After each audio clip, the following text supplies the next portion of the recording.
제가 기도하고 시작하겠습니다. 하나님 아버지, 사경의 둘째 날 저희들 또 말씀 안에서 만날 수 있도록 인도해 주신 발걸음에 감사합니다. 우리 마음문도 주님 인도해 주셔서 주의 진리의 말씀으로 세임 얻는 복된 시간이 되게 하여 주옵소서. 미련하고 연약한 이 종을 주님 손에 맡기옵고 예수님의 이름으로 기도하옵나이다.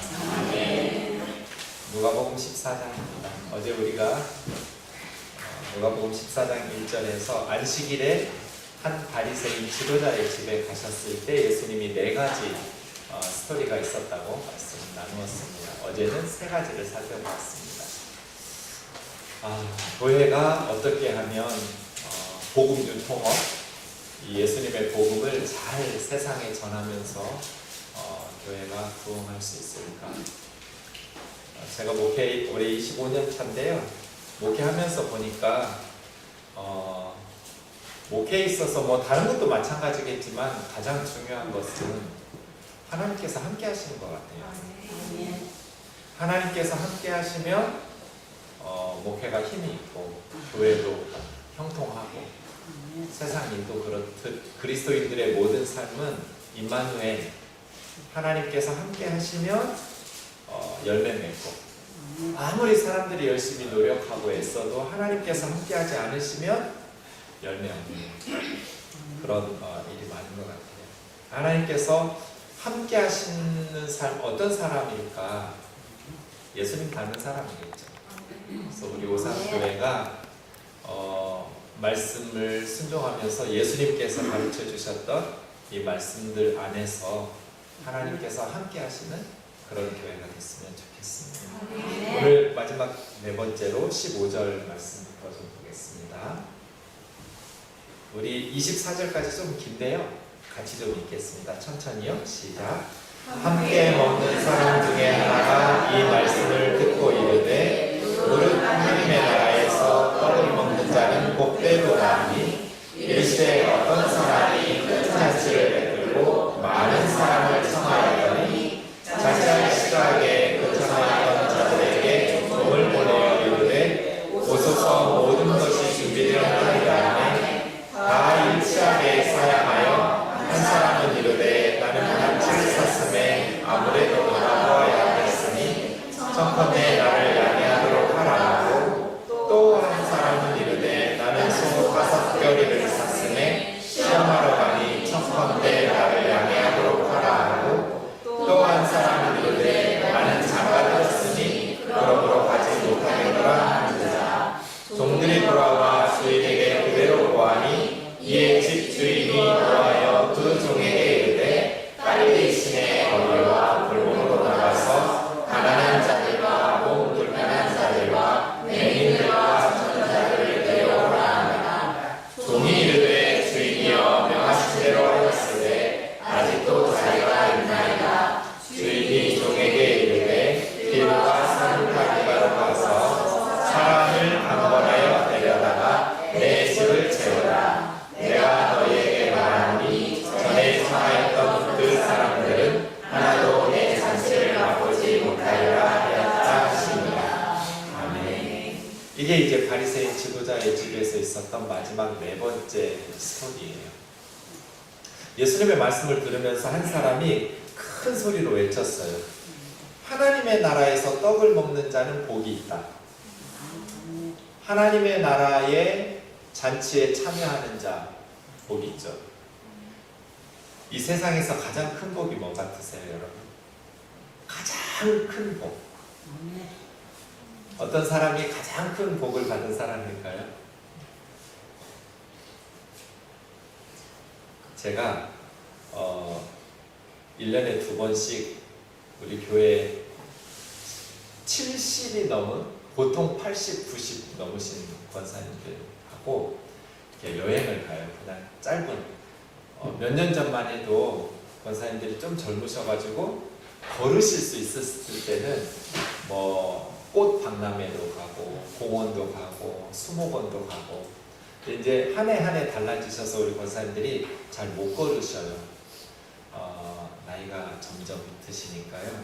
그래서 올 봄에는 경기도 이천에 있는 어떤 꽃 박람회, 굉장히 넓은 지역에 꽃을 심어놨어요. 그런 곳에 갔는데 세상에 그 예쁜 꽃들이 많은데 우리 권사님들이 걷지를 못하셔서 목사님이랑 가서 보고 오라고. 우리는 이 정자에 앉아서 쉴 테니까. 그래서 바로 출입구 입구에 제일 가까운 정자에 앉아서 쉬시는 거예요, 권사님들은. 근데 조금만 그 정자에 앉으면 그냥 앞마당밖에 안 보여요. 조금만 걸어서 올라가면, 언덕을 넘어가면 정말 본격적인 다양한 꽃들 정원들이 나오는데 우리 권사님들 좀 올라가자고 했는데 가고 싶어도 다리가 아파서 못 가시다. 그래서 그냥 젊은 권사님들하고 이제 목회자들, 젊은 목회자들만 이렇게 한 바퀴 돌고 왔어요. 돌고 딱 정자에 돌아왔는데 갑자기 그런 생각이 들었어요. 그래서 제가 그렇게 말했죠. 권사님들 다리 썽썽해서 이 꽃 다 구경한 젊은 우리보다 권사님들이 더 복이 있네요. 그랬더니 물어요. 목사님, 우리 다리가 아파가지고 이 좋은 곳에 차 타고 왔는데도 꽃을 제대로 구경도 못하는 우리가 뭐가 복이 있냐고. 그래서 제가 뭐라고 대답할게요? 권사님들은 곧 죽으니까요. 그랬더니 이놈이 미쳤나? 이런 시각으로 저를 바라보셨어요. 저는 우리 권사님들이 물론 제가 더 먼저 죽을 수도 있죠. 내일 일을 어떻게 알아요? 그건 하나님께서 정하시는 건데, 권사님들 연세가 많다고 해서 젊은 목사보다 더 빨리 소천하시는 건 아니죠. 하지만 가능성으로 보면 90 넘으신 우리 권사님들보다는 젊은 제가 좀 더 오래 살 가능성이 있겠죠.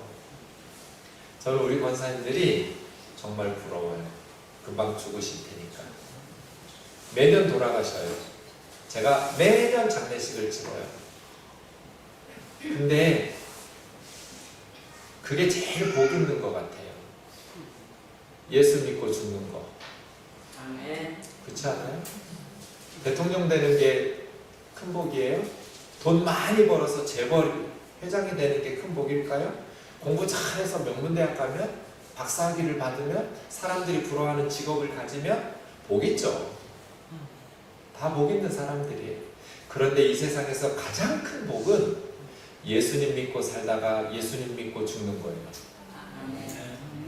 왜요? 하나님께서 주시는 가장 좋은 선물은 믿음 안에서 죽는 거예요. 죽음 자체가 복 있다기보다는 죽음이라는 문을 열고 들어가면 우리에게 주어질 선물, 천국. 이게 가장 좋은 선물이잖아요. 그렇죠? 건강하게 오래 사시면 좋겠어요. 저는 우리 권사님들 소천하신다는 생각만 해도 눈물이 나요. 정이 들어가지고. 그런데 남아있는 우리들에게는 슬픈 일이지만 우리 권사님들에게는, 우리 장로님 집사님들에게는 행복한 일이에요. 이 세상에 가장 복 있는 것은 하나님의 나라에서 떡을 먹는 사람이에요. 천국 가는 거. 예수님 믿고 믿음으로 살다가 예수님 믿는 그 믿음 가지고 죽는 거. 이게 그 어떤 권력이나 재물이나 그 어떤 명예를 얻는 것보다 복되는 거죠. 정답이에요. 하나님의 나라에서 떡을 먹는 자는 복이 있다. 이 사람보다 더 복 있는 사람 있어요? 저희 선배 중에 세무사가 있는데요.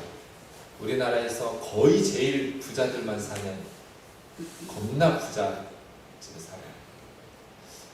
그 선배는 한 달에 보통 한 3천만 원씩 벌어요. 1년이 아니라 한 달에. 그 밑에 세무사들 쫙 두고요. 우리나라에서 그 분야에서는 1위예요. 가장 유명한 사람이에요. 그래서 돈을요, 식구들대로 다 외제차 끌고 다녀요. 근데 가끔 술 먹고 저한테 전화해요. 죽고 싶다고. 아니 돈이 그렇게 많고 사람들이 그렇게 부러워하고 근데 죽고 싶대. 왜 그럴까요? 믿음이 없으니까. 하나님이 뭐 없으니까.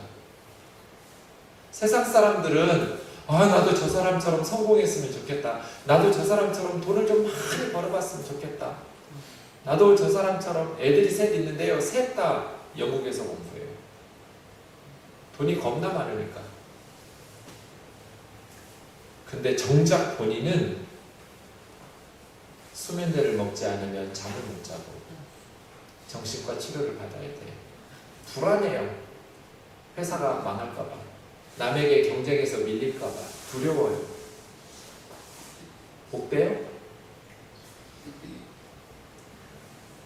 이 세상에서 가장 복 있는 사람은 하나님 나라에 소망을 바라보면서 믿음으로 살아가는 사람. 아멘. 복 있는 사람. 맞는 말이에요. 그랬는데 예수님이 이 사람의 말을 듣고 이제 비유 하나를 말씀하셨어요. 어떤 사람은 하나님이에요. 큰 잔치를 베풀었어요. 엄청난 음식을 준비하면서 큰 잔치를 베풀어서 이제 종을 보내면서 잔치 준비가 됐으니까 초청했던 사람들 오라고. 지금처럼 뭐 문자로 보내거나 전화하거나 이러지 않고 그 2000년 전에는 직접 가서 잔치 시작되니까 얼른 오세요 하고 종들이 다니면서 전해겠죠. 그래서 초청했던 사람들을 오소서, 모든 것이 준비됐습니다 이렇게 말했는데 다 안 오는 거예요. 세부리 사람이 나왔는데 미안하다고 주인에게 가서 당신 주인에게 잘 좀 얘기해달라고. 내가 밭을 샀는데 그래서 이 잔치에 갈 수가 없다고. 두 번째 사람은 나는 소 5겨리를 샀는데 이 소 5겨리를 지금 테스트하러 시험해보러 나가야 되기 때문에 부득불 내가 그 잔치에 참여할 수 없다고. 주인에게 가서 좀 잘 좀 얘기해달라고. 세 번째 사람은 나는 장가를 들었는데 그래서 잔치에 갈 수 없다고. 정말 미안한데 주인에게 가서 장가를 들어서 갈 수 없다고 주인에게 잘 얘기 좀 해달라고. 그리고 종들이 와서 주인에게 말했겠죠? 주인어른 못 데리고 왔습니다. 밭을 샀답니다. 그래서 밭을 보러 가야 돼서 못 온답니다. 소 5겨리를, 한 겨리는 보통 2마리가 한 팀이 돼서 하니까 10마리쯤 산 것 같아요.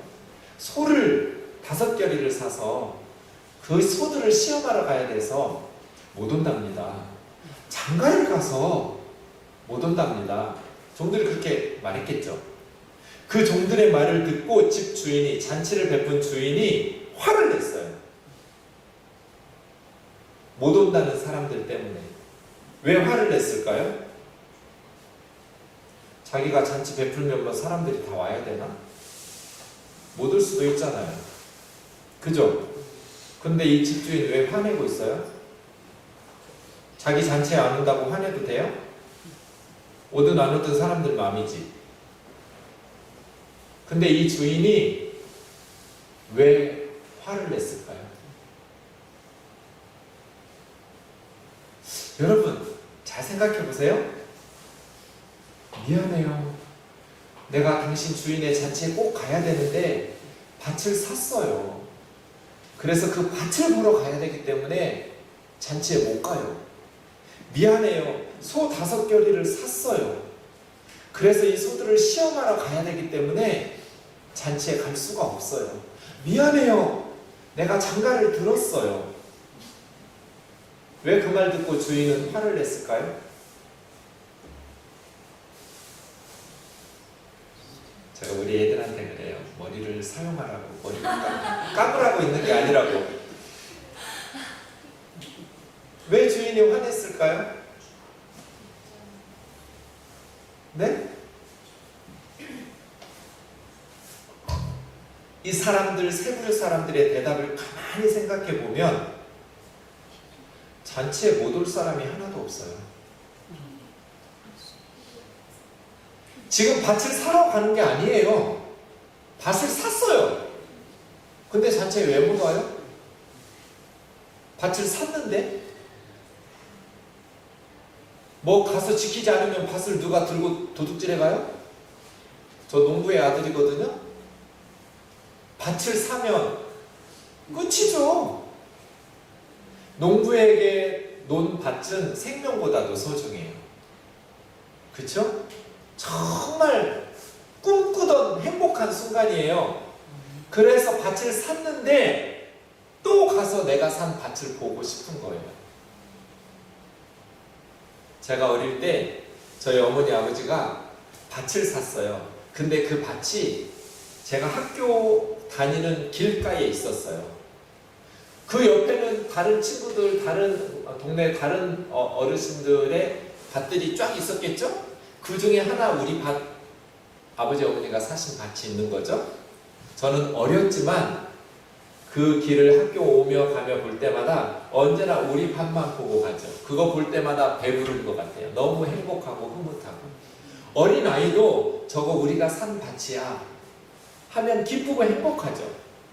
그런데 농부이신 어머니 아버지는 얼마나 흐뭇하겠어요. 고생해서 허리띠 졸라매고 돈 모아서 밭을 사니까 행복했을 거예요. 그래서 고민했겠죠. 그 큰 잔치인데 정말 평소에 먹어보지 못하는 음식도 많을 테고, 아 거기 꼭 가야 되는데, 근데 주인의 잔치에 가는 것보다 내가 좀 전에 산 밭, 그 밭을 또 보고 싶어서 망설일 수도 있었겠지만 나 잔치에 못 가요? 하고 밭으로 간 거예요. 근데 사실은 밭으로 안 가고 잔치에 가도 되는 사람이에요. 밭을 샀으니까. 소 5결이도 마찬가지예요. 여러분 소 사기 전에 소 5결이, 소 10마리 살려면 얼마나 허리띠를 졸라매고 모아야 돼요? 그렇게 고생해서 모은 돈으로 소를 샀어요. 그런데 아무 소나 사는 농부가 어디 있어요, 이 세상에. 정말 어떤 소를 살까 잘 테스트해보고 고르고 골라서 소를 사겠죠. 그쵸? 그래서 소 5결이를 샀어요. 이미 시험해보고 샀겠죠.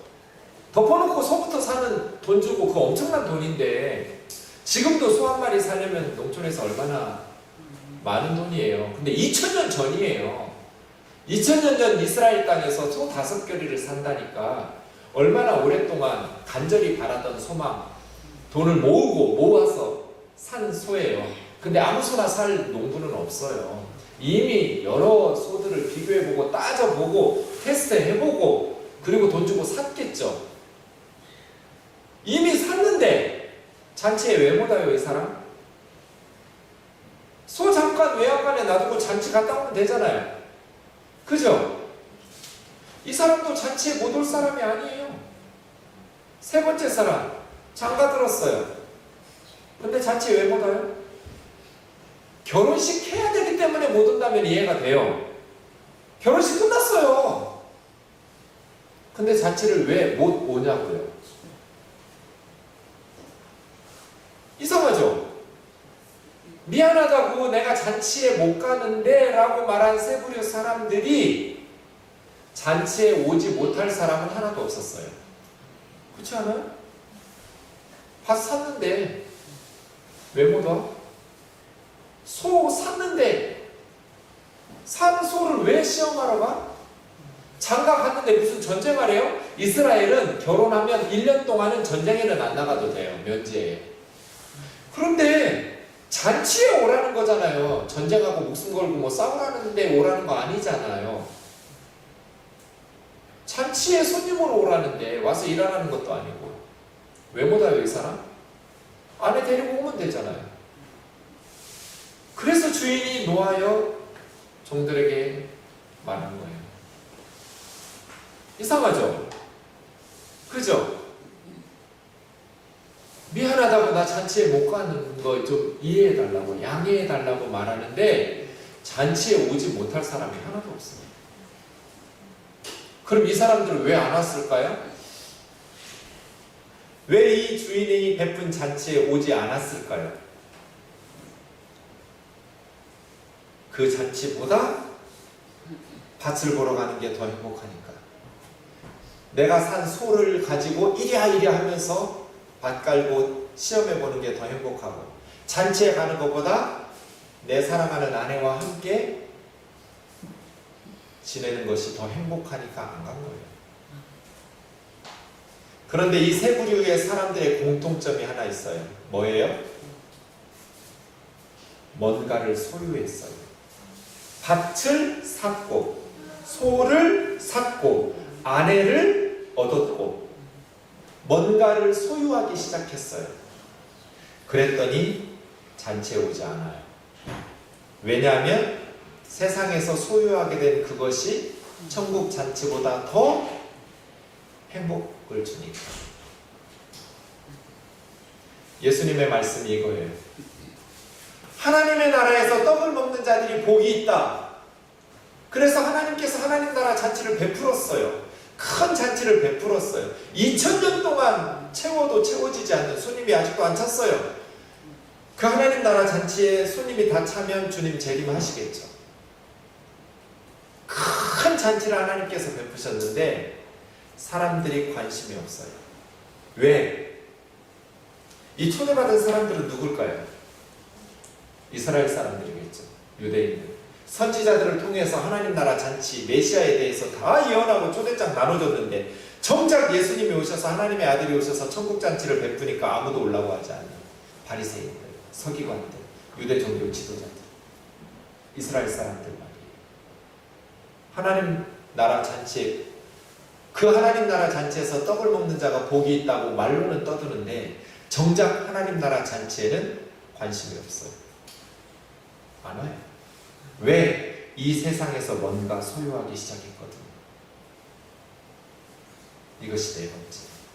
그래서 주인이 빨리 시내로 가서 앞에 나왔던 13절에 나왔던 잔치를 베풀려거든 네 부류 사람들을 잔치를 초대하라고 말씀하셨다. 가난한 사람들, 몸 불편한 사람들, 저는 사람들, 앞을 보지 못하는 맹인들. 이게 이제 다시 반복돼요. 얼른 거리에 나가서 초청장 받지 못했던 가난한 사람들, 병들어서 몸이 불편한 사람들, 앞을 보지 못하시는 분들, 다리를 저는 분들, 이 네 부류 사람들의 공통점은 잔치에 초대해도 다시 가난하니까 갚아서, 초대해서 갚을 수 없어서, 다만 하나님 앞에 하나님 나에게 이렇게 선행을 베푼 사람에게 복을 주세요라고 기도밖에 못하는 사람들, 똑같은 네 부류 사람들이 다시 반복되어서 나왔어요.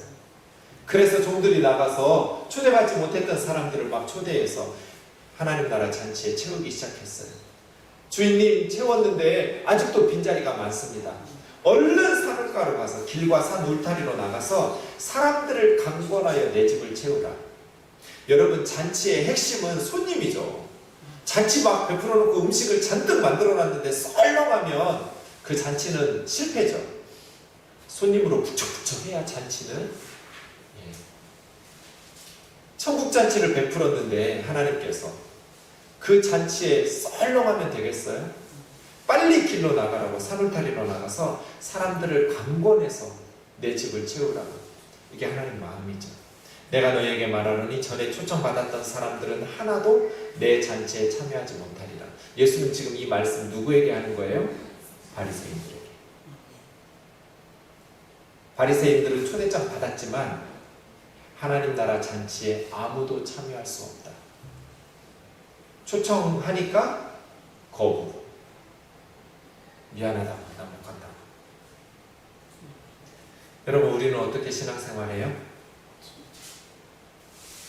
우리도 이미 세상에서 무엇인가를 얻기 시작하면, 배가 부르기 시작하면 게을러지기 시작해요. 아이들이 대학에 입학하려고 수험생하면 엄마 아빠들이 새벽 예배 나와요. 그런데 애가 대학에 입학하고 나면 엄마 아빠가 새벽 예배를 나올까요? 안 나올까요? 처음에는 나와요. 관성의 법칙이 있어서. 그런데 2월, 3월 넘어가면 천만 성도의 변명거리가 있잖아요. 마음은 원이로 돼 육신이 약하도다. 안 나와요. 누가 기도해요? 수험생 엄마가 기도해요. 노처녀가 기도해요? 신혼부부가 기도해요? 노처녀가 기도해요. 병든 사람이 기도해요? 건강한 사람이 기도해요?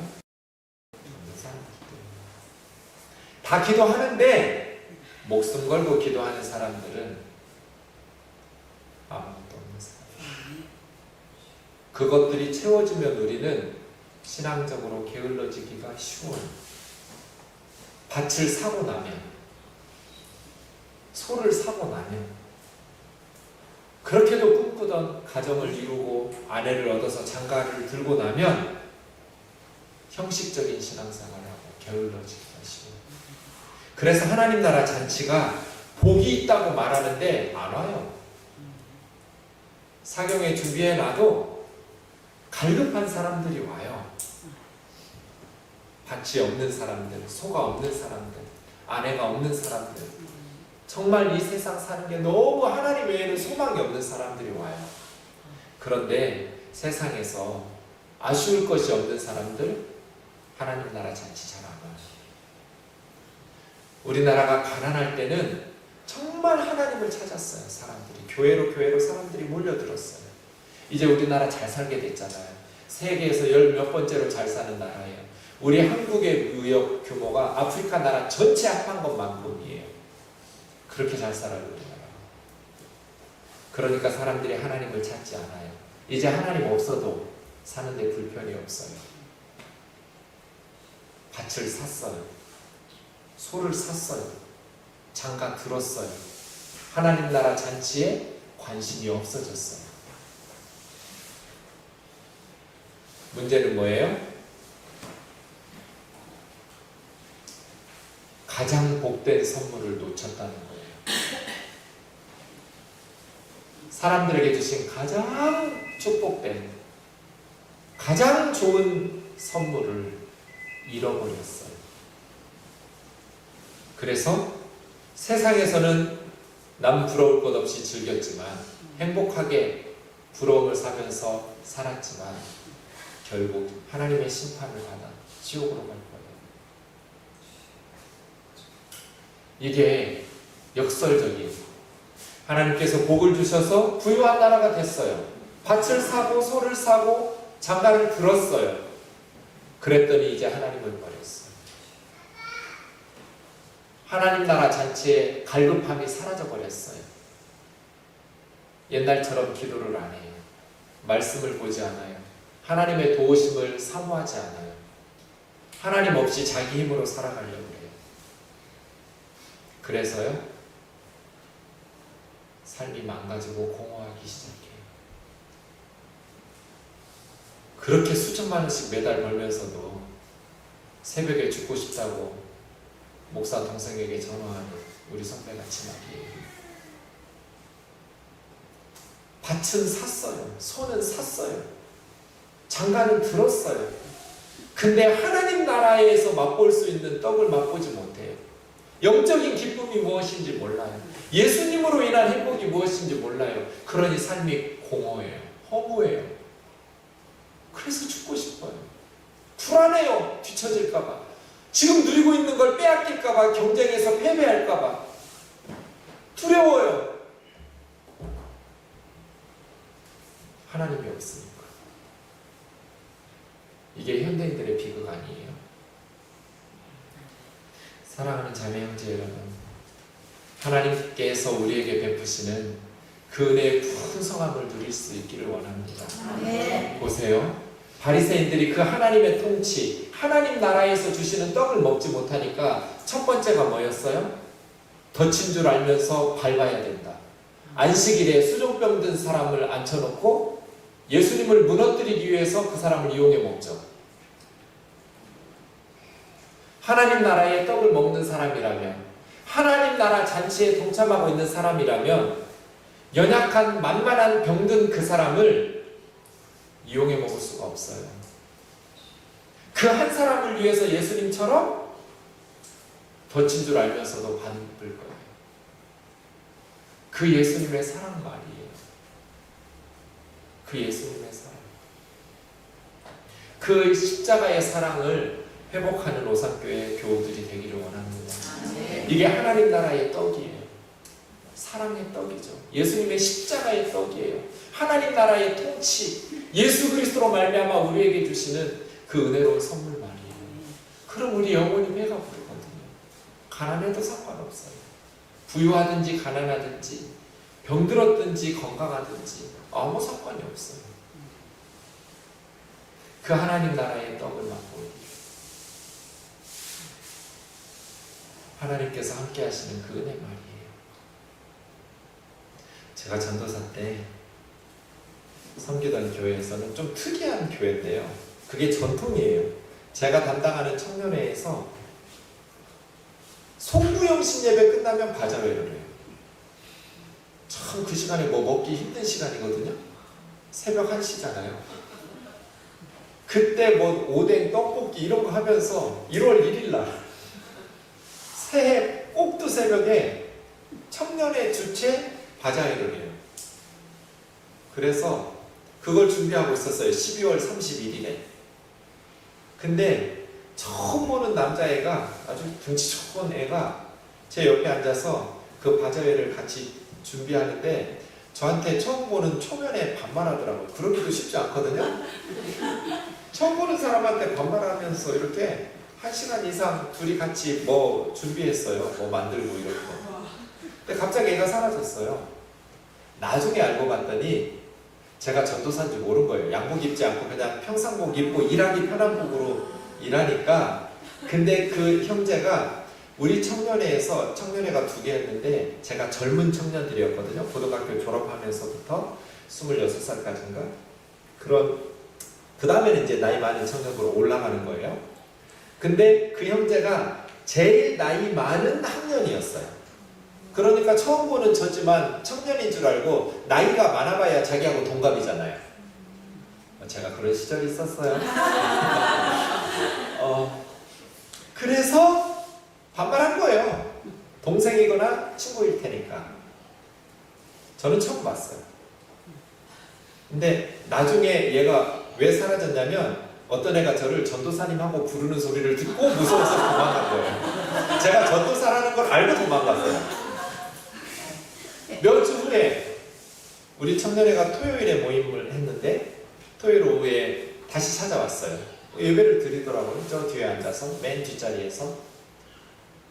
그 다음 주에도 또 청년부 모임 오고.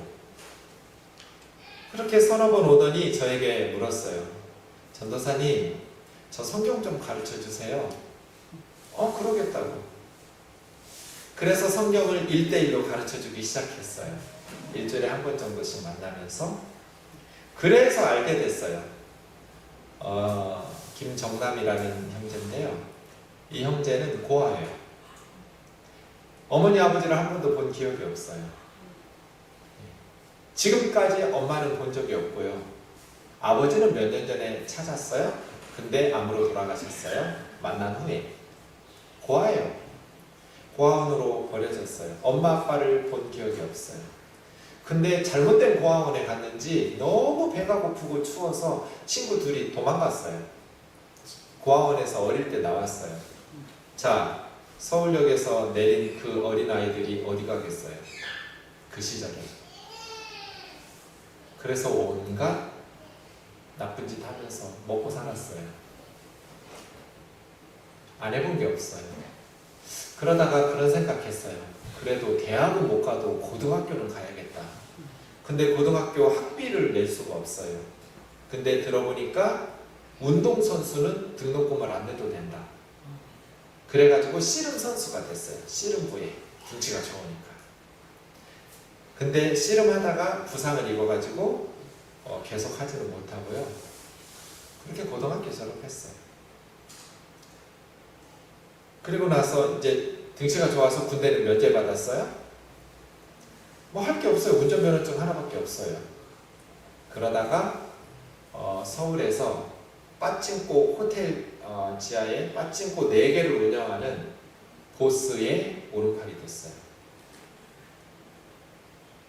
그래서 그 보스의 벤츠를 모는, 돈을 엄청 많이 벌었죠.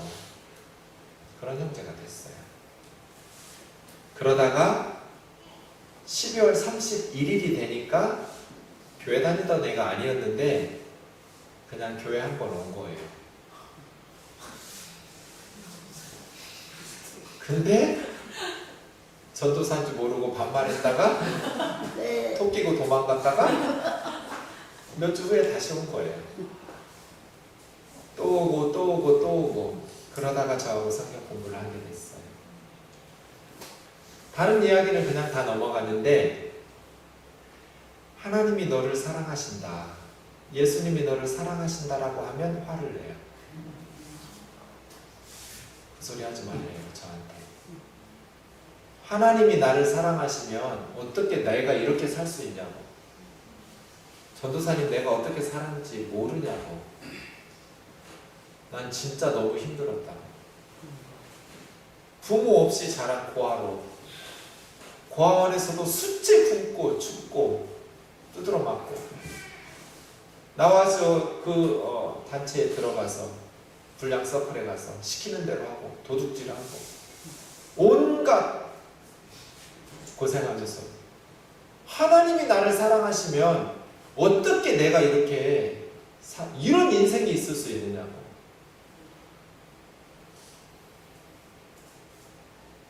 그 막 조폭하는 애가 이렇게 성질내면 되게 쫄아요. 전도사인 제가 그래도 하나님은 너 사랑하셔 이렇게 막 벌벌 떨면서 말하고 그렇게 몇 달 지났어요.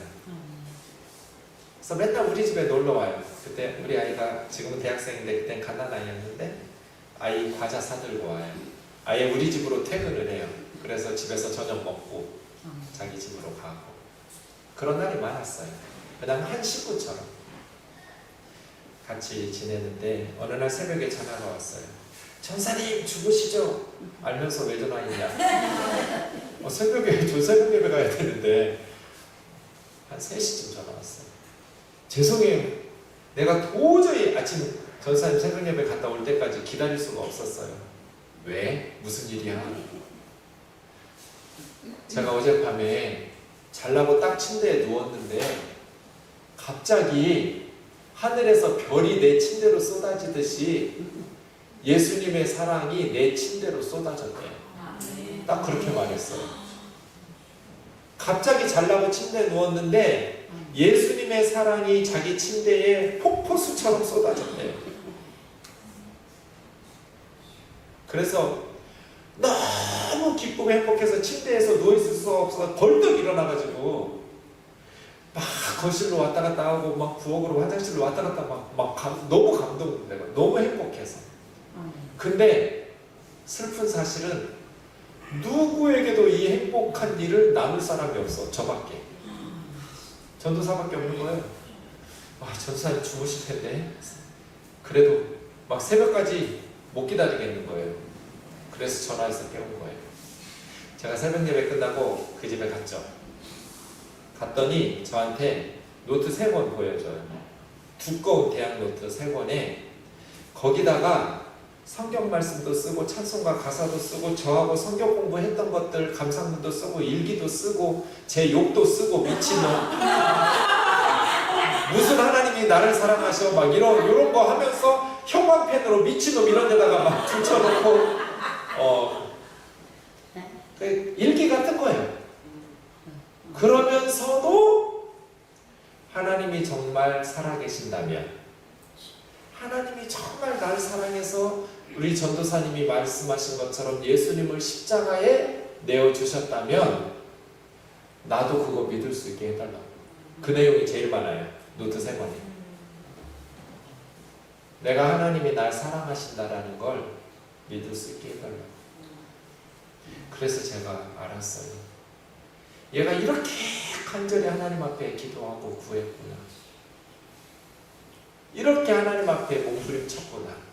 그랬더니 하나님께서 때가 되니까 예수님의 사랑을 침대에 막 폭포수처럼 쏟아부어 주셔서 믿어졌대요. 문제가 생겼어요. 그 다음에 무슨 문제가 생겼을까요, 여러분?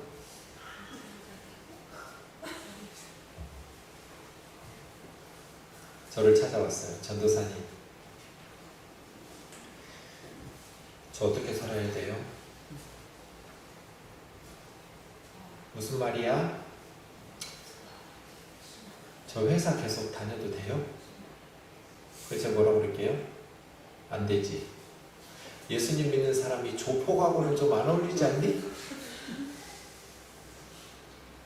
그러겠죠? 근데 저는 할 줄 아는 게 없어요. 그냥 우리 회장님 모시면서 돈 많이 버니까 내가 그걸로 선교 구제 많이 하면서 이 회사 계속 다니면 안 돼요? 돈을 엄청 잘 벌었어요. 너도 생각해봐라. 예수 믿는 사람이 그렇게 돈 벌으면 되겠니? 안 되겠죠? 몇 주 후에 또 왔어요. 우리 회장님한테 말했는데 주일에는 이제 출근 안 해도 된대요. 저 주일 설수 할 수 있게 됐어요. 그래도 안 되죠? 안 되지. 예수님 믿는 사람이 조폭을 할 수는 없지. 안 되죠. 세 번째 왔을 때는 전도사님 가시죠 그래요. 저한테 어디를 가재요? 다짜고짜. 어디를? 우리 회장님한테.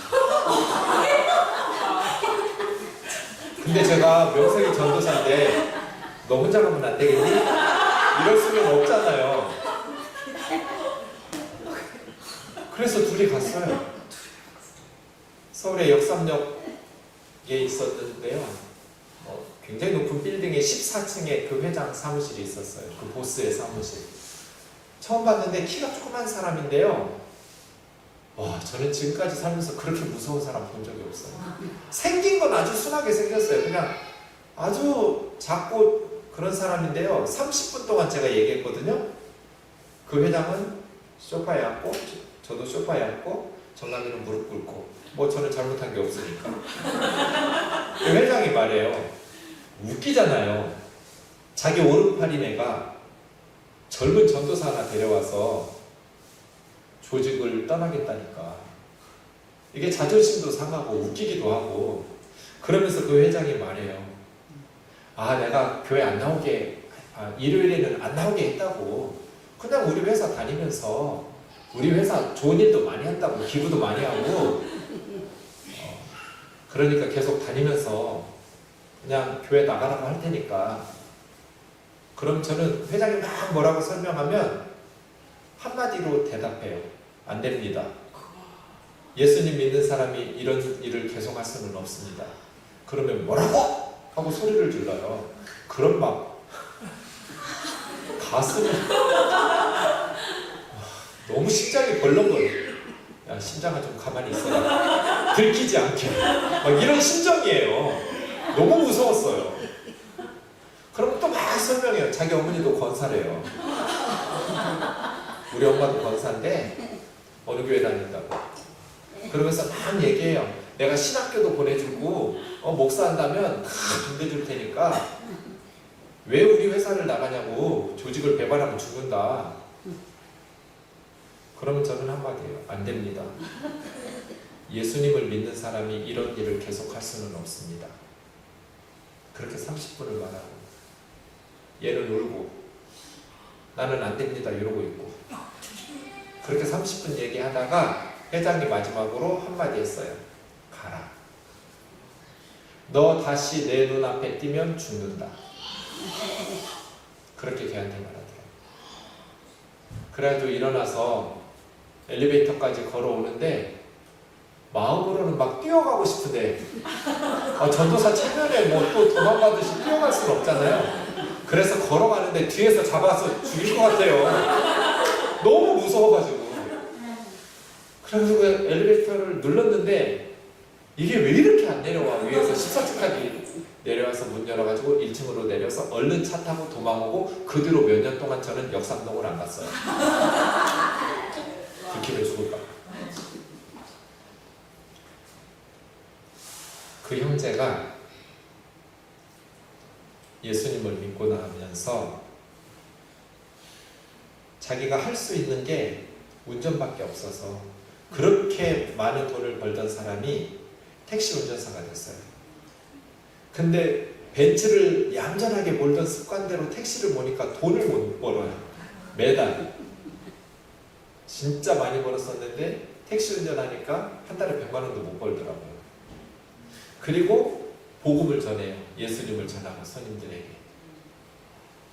그렇게 변하다가 몇 달 후에 찾아왔어요. 전도사님, 제가 예수님을 만나기 전에 사람들을 많이 미워했습니다. 그래서 조폭이 저에게는 딱 맞습니다. 세상이 살기 싫으니까 두드러 패고, 그리고 돈 벌어서 벤츠 딱 몰고 가면 모든 여자가 다 자기를 따라왔대요. 자기가 딱 찍어가지고 막 명품 사주면서 못된 짓 많이 했대요. 그렇게 살면서 인생 낭비한 거예요. 근데 예수님을 믿고 나니까 이제 그런 세상 것이 아무런 의미가 없고, 내가 제일 미워했던 일본 사람들을 예수님의 사랑으로 품고 일본에 가서 고아원을 짓고 싶다고. 일본에 가겠다는 거예요. 일본말도 하나도 모르는데. 그래서 일단 간다고 해서, 그때는 인천공항이 없어서 김포공항밖에 없었거든요. 김포공항에 딱 배웅하러 갔더니 그 갑자기 사람들 막 그 비행기 타려고 들어가는데 그 앞에서 무릎을 탁 꿇으면서 안수기도를 해달래요. 조폭스럽게 믿어요. 예수를 믿어요. 야, 전도사는 안수하는 거 아니다. 내가 목사도 아닌데 무조건 해달라요. 그래가지고 일단 좀 비켜, 저쪽으로 가서 하자.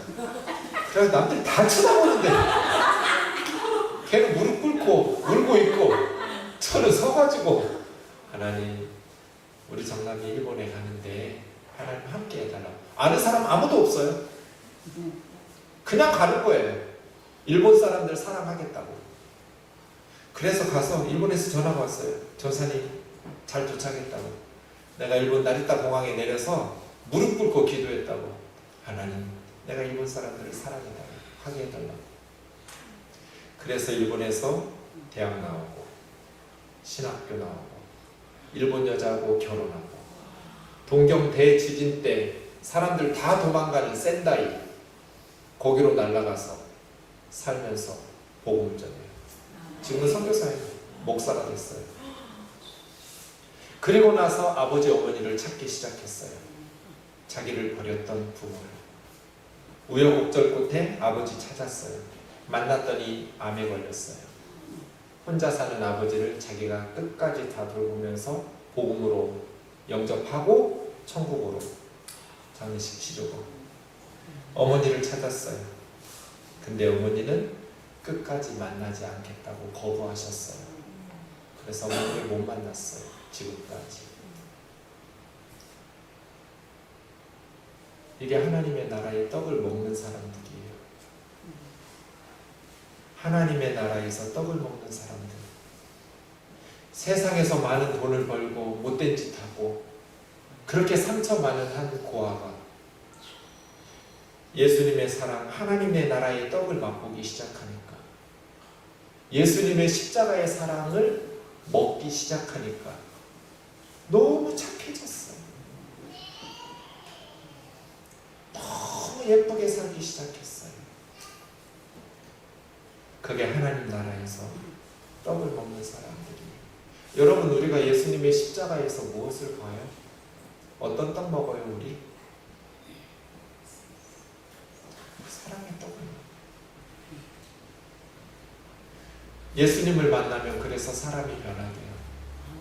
예수님의 사랑의 떡을 먹기 시작하면, 하나님 나라의 떡을 먹기 시작하면 인생이 달라져요.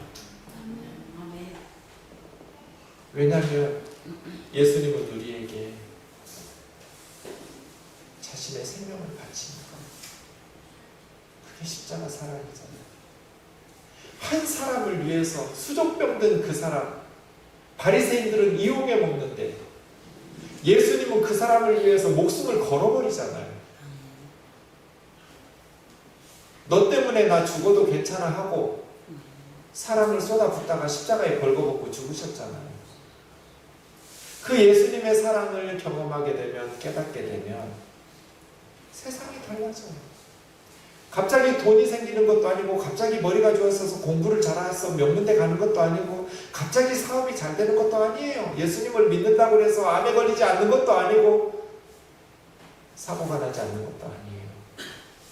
그런데 예수님의 떡을 먹고 나면 가난해도 행복하고 부유해도 행복하고 병들어도 감사하고. 최근에 우리 집사님 혀를 잘랐어요. 혀에 암이 생겼어요. 이제 39살인데 집사님이 혀를 자르는데 병원에 가봤더니 천장에다가 말씀을 다 붙여놓고, 병원 천장에다가, 그리고 남편하고 둘이 날마다 찬송하면서 예수님을 믿게 되면, 예수님의 사랑을 경험하게 되면 그냥 혀를 잘라도 감사해요. 행복해요. 왜?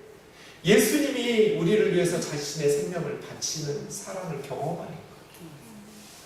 우리 오산교회에 그러한 예수님의 사랑이 풍성하게 나누어질 수 있기를 원합니다.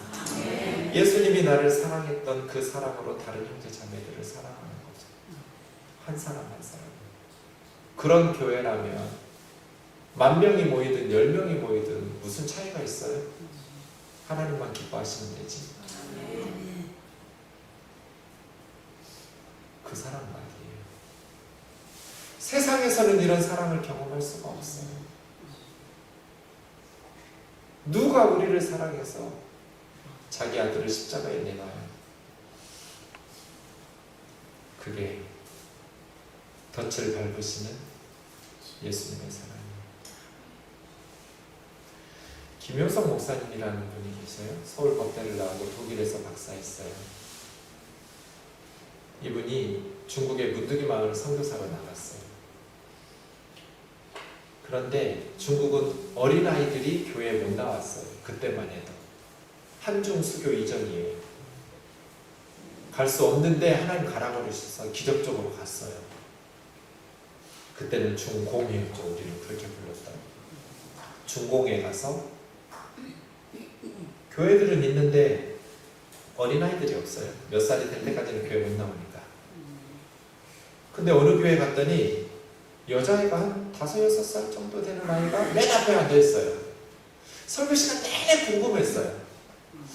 중국 교회에서 어린애들을 본 적이 없는데 이 애는 왜 교회에서 예배를 드리고 있지? 예배 끝나고 물어봤어요. 내가 교회마다 다니면서 아이들을 본 적이 없는데 왜 이 아이는 교회에 있느냐 했더니 권사님들 하신 말씀이 이 아이는 이 교회가 집입니다. 교회에서 사는 아이입니다. 어떻게 해서 교회에서 사냐 물었더니 문화혁명 때 그리스도인들이 많았어요. 중국에. 그런데 공산화 될 때 정부에서 기독교인들을 신고하면 정부에서 상을 줬어요. 그런데 어떤 집에 아내가 만삭이었는데 만삭인 아내 남편이 공안에 신고를 했어요. 우리 와이프 크리스찬이라고. 그래서 정부에서 상을 받으려고. 자매 여러분, 남자는 믿을 만한 존재가 아니에요. 우리가 예수님을 믿어야지 남편을 믿으면 안 돼요. 이 남편이 자기 와이프를 고발해버렸어요. 그래서 너무 추운 겨울인데 공안들이 들이닥치니까 이 애기 엄마가, 이 산모가 옷도 제대로 걸치지 못하고 그대로 도망을 갔어요. 근데 그 추운 겨울에 갈 데가 없는 거예요. 갈 데가 없어서 얼어 죽을 것 같고 애는 곧 나올 것 같고 마지막으로 내가 죽기 전에 우리 교회 가서 죽어야겠다 하고 교회를 갔는데 교회 문이 잠겨 있었어요. 새벽이라서. 그 다음날 새벽에 교회 권사님들 중에 장사를 하시는 분들이 계셨대요. 그래서 장사를 하려면 먼저 시장에 가서 물건을 띄워와야 하잖아요. 물건을 띄워오려고 가는데 어떤 여자가 벌거벗고 교회 앞에서 얼어 죽어 있는 거예요. 피를 쏟고. 그리고 누군가 봤더니 교회 젊은 엄마예요. 같이 예수님. 그런데 그 엄마의 가슴에 갓난아이, 딸 아이를 낳고 엄마가 자기 혼자 그날 새벽에 이 딸 아이를 낳고 이 애가 얼어 죽을 것 같으니까 자기 옷을 다 벗어서 이 아이를 감싸고 자기 딸을 껴안고 얼어 죽은 거예요. 그래서 그 아이를 교회에서 키운 거예요. 선교사님이 가기 1년 전에 이 아이가 갑자기 권사님들한테 물었대요. 우리 엄마는 어디 있느냐고. 그랬다 한 권사님이 대답했대요. 내가 니네 엄마다. 그랬더니 아니라고. 다른 애네 엄마는 다 젊은데 할머니 이렇게 늙은 할머니 우리 엄마가 아니라고. 지금 당장 우리 엄마한테 나를 데려다 달라고. 우리 엄마 어디냐고. 그래서 권사님 그랬대요. 잘 들어라. 너네 엄마는 너를 너무너무 사랑해서 너를 낳으면서 그렇게 얼어 죽었다. 네가 나중에 훌륭한 사람이 되면 엄마를 만날 수 있다. 그랬더니 이 딸이 갑자기 지금 당장 우리 엄마 있는 데로 데려다 달라고 그래요. 지금은 못 만나. 나중에 네가 훌륭한 사람이 되면 엄마를 만날 수 있어. 아니라고. 지금 당장. 그래서 엄마의 무덤으로 데려다 줬어요. 여기가 니네 엄마 무덤이다. 그랬더니 이 여자애가 누가 시키지도 않았는데 자기 옷을 하나씩 다 벗어서 무덤을 덮어줬어요. 알몸이 될 때까지 자기 옷을 다 벗어서 엄마의 무덤을 덮어주더니 닭똥 같은 눈물을 뚝뚝 흘리면서 그랬대요. 엄마 이제 안 춥지. 엄마 이제 안 춥지.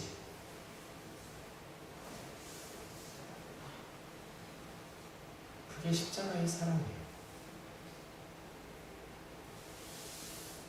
그게 예수님의 사랑이에요. 놔두면 죽을 우리들 자기 옷 벗어서 감싸고 자기는 얼어 죽고 아이는 살리고 하나님 나라의 떡을 먹는 사람들은 이런 거 먹어요. 세상이 줄 수 없는 예수님이 우리에게 주시는 그 하나님의 사랑 아니에요. 하나님 나라에서 떡을 먹는 자는 복되도다. 복되도다. 우리가 그 사랑을 받았다면 우리도 예수님처럼 다른 사람을 위해서 덫을 밟아야죠. 여러분이나 저나 예수님이 죽을 만큼 대신 죽고 살려낼 만큼 그렇게 가치 있는 사람들 아니잖아요. 그렇게 소중하고 잘난 사람들 아니에요. 그럼에도 불구하고 주님이 우리를 사랑하셔서 그런데 그리스도인들이 밭을 사면 그 떡을 안 먹으려고 그래요. 예배는 드리는데 사모함이 없어요. 기도는 하는데 간절함이 없어요. 밭을 샀거든요. 소를 샀거든요. 장가를 갔거든요. 하나님의 떡은 이제 시큰둥이고 세상적인 것에 목숨 걸어요. 열심히 해야죠. 공부 열심히 해서 실력 길러야죠. 사업 열심히 해서 돈 벌어야죠. 그러나 그것은 예수님의 떡을 세상 사람들에게 전하기 위해서 예수님의 떡을 먹은 사람, 그 떡을 먹은 사람들이 더 많은 사람들에게 그 예수님의 사랑을 나누기 위해서 필요한 것이지 그 세상적인 성공이 우리에게 참된 행복과 만족을 주기 때문은 아니잖아요. 우리 오산교회가 그러한 교회 되기를 원합니다. 말씀을 정리하면서 사경회를 마치려고 합니다. 어떻게 하면 한국 교회가 살아날 수 있는가? 하나님을 기쁘시게 하는 겁니다. 하나님께서 함께 하시는 겁니다. 우리도 같이 있으면 기쁘고 행복한 사람하고 자꾸 만나고 함께 하고 싶잖아요. 하나님도 똑같거든요. 하나님께서 함께하고 싶은 교회가 되기를 원합니다. 우리 오산교회가 하나님 기쁘시게 하는 교회, 하나님께서 임마누엘 하나님께서 함께 동행하시기를 원하시는 교회가 되기를 원합니다. 그러려면 주님이 바리새인 지도자 집에서 말한 것처럼 한 사람, 세상에서 무시당하는 수종병든 한 사람을 위해서 목숨 거는 예수님처럼 덫인 줄 알았지만, 손해볼 줄 알았지만 그 사람이 소중하기 때문에 외면하지 않고 무시하지 않고 소중히 여겨서 그 사람을 위해서 덫을 밟을 수 있는 교회가 되기를 원합니다. 하나님이 그런 사람 기뻐하시겠죠. 그런 교회 기뻐하시겠죠. 하나님께서 기뻐하시는 그러한 교회, 끝자리로 가는 사람, 존경받고 높임 받으려고 하는 상석이 아니라 말석을 찾아가는 사람, 그렇게 사람들을 젖수지처럼 자기를 낮추면서 겸손히 섬기는 교회, 그런 사람. 그리고 나에게 베풀 수 없는 교회 운영에는 도움이 안 될 수 있지만 가난한 사람, 병들어서 몸 불편한 사람, 다리를 절고 앞을 보지 못하고 세상에서 멸시받고 무시되는 사람을 위해서 섬기고 잔치를 베풀고 소중히 여기는 그런 교회. 그리고 하나님 나라의 잔치에 떡을 먹는 자가 복이 있다고 입으로만 떠들면서 사실은 세상적인 것들에 배불러가지고 영적인 갈급함이 사라져버린, 하나님 나라에 대한 사모함이 없는 형식적인 바리새적 신앙생활이 아니라 예수님의 떡을 사모하고 그 떡을 나누면서 하나님 나라의 잔치를 사모하고 간절히 그 하나님 나라의 잔치에 동참하는 그러한 우상교회 되기를 원합니다. 우리 찬양하고 기도하고 마치겠습니다.